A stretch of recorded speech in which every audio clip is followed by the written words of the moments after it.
Supreme court slams mob censorship, थग life film. तो दोस्तों आपको पता होगा रिसेंटली एक फिल्म रिलीज हुई थी कमल हसन की, जिसको बहुत सारे कंट्रोवर्सी का सामना करना पड़ा है। तो ये जो कमेंट्स हैं सुप्रीम कोर्ट के द्वारा दिए गए हैं, इस न्यूज में आप देखेंगे ये जो कमेंट सुप्रीम कोर्ट ने दिए हैं वो जो सिर्फ सिनेमा नहीं बल्कि इंडियन डेमोक्रेसी और फ्रीडम ऑफ स्पीच के मूलाधार को भी टच करते हैं। ये न्यूज आपके यूपीएससी जीएस पेपर 2 के लिए इम्पोर्टेंट है, जिसमें हमारी बात होगी कॉन्स्टिट्यूशनल राइट्स की, रूल ऑफ लॉ और स्टेट की ड्यूटी की।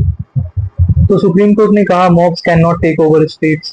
थग लाइफ कमल हसन की फिल्म सर्टिफाइड है सीबीएफसी से, central board of film certification, तो जो कि मिनिस्ट्री ऑफ इंफॉर्मेशन और ब्रॉडकास्टिंग के अंडर आता है। तो जो जैसे कि ये फिल्म सर्टिफाइड है, तो लेकिन कर्नाटका में कुछ लोगों ने कमल हसन के स्टेटमेंट की वजह के ऊपर प्रोटेस्ट किया और इस फिल्म को रिलीज नहीं होने दिया कन्नड़ लैंग्वेज में।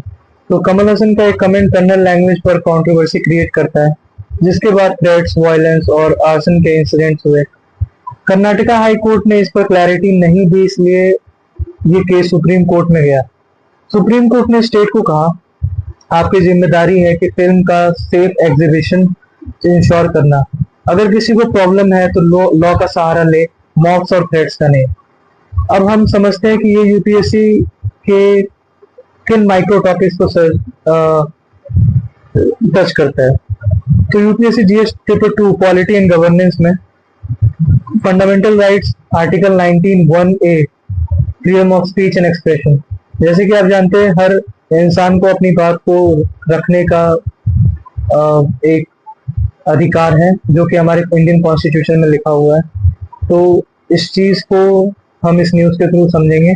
Rule of law and constitutional machinery, judiciary's role as protector of rights. कैसे जुडिशरी ने अपने राइट्स का सहारा लेकर इस एक बार फिर से कॉन्स्टिट्यूशनल मोरालिटी को दिखाया है। और रोल क्या है स्टेट गवर्नमेंट्स का in maintaining law and order.